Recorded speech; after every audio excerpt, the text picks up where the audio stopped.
Growing up, I saw things. My mum pushed it off as it was just imaginary friends. Like all parents do, I suppose. But after a while, she started realizing it wasn't that.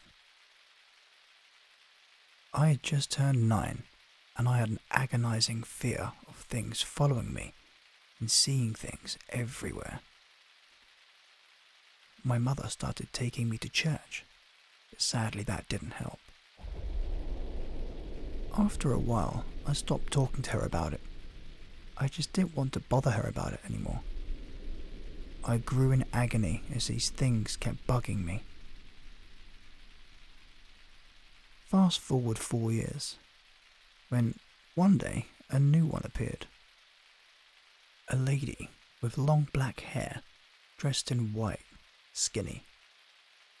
I never saw her real face, since it was always covered by her hair, but she seemed like one of the nicer hallucinations I had.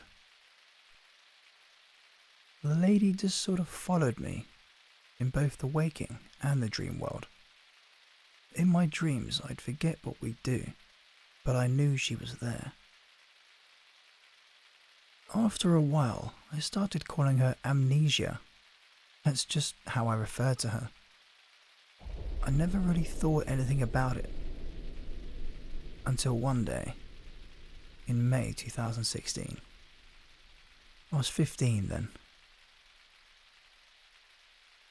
I had come back home from a band concert, and everyone in my family was outside, along with the other people who were staying with us. Smoke was coming out of the house and all the lights were off. I ran out of the car and asked what was happening. They explained that our 2 dogs were barking at something in the hallway. Heaven, a girl staying with us at the time, had gone to see what was happening. In our hallway stood an 8-foot tall, shadowy figure of a man. She had screamed and went to get everyone. Her stepdad started smudging and blessing the house. While I was outside, I started talking to one of Heaven's sisters about the figure. I explained that I had a hallucination that fit the description. I called him Dream Taker. After I had said that, Heaven's sister had me tell my mum everything. About my dreams, my hallucinations, everything. When I told her about Amnesia, all the colour in her face went. She told me that after I was born, she had taken me home to our little apartment. One day, she'd put me in my crib and I went to go lay down for a bit. Just to be clear, my mother's bedroom was just across the way from mine, and she could see my crib from her bed.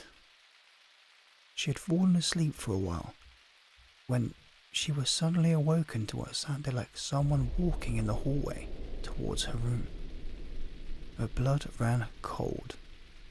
All she could do was look in horror. There, in the hallway, was a pale, skinny lady. She had charcoal black hair that was a tangled drape over her face. She slumped over while walking as her white, tattered dress dragged behind her. She started walking into my room, and my mother immediately started to get up. But she couldn't. She felt as if an invisible force was binding her to the bed. The lady stopped and turned to look at my mother. Her hair swept from her face to reveal a face my mother could only describe as terrifying. She had no eyes. They were black voids that seemed to pierce through my mother's eyes. Her jaw seemed broken and hung open. A reddish-black ooze dripped from it. The lady let out a high-pitched screech, and I started to cry in my crib. The lady turned back around to me as I lay in my crib.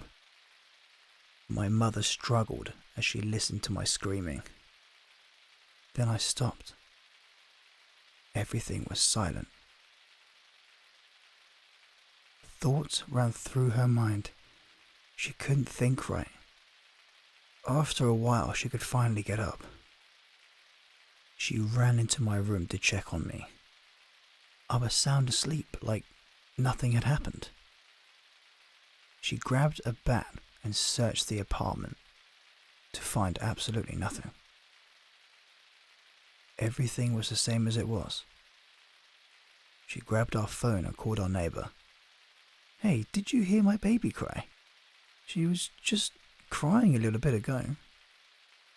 "What are you talking about? Your baby wasn't crying. Is everything okay?" I didn't know what to think.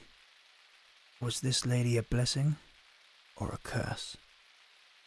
My mother also told me my grandma dabbled in black magic, and it could be a byproduct of something gone wrong.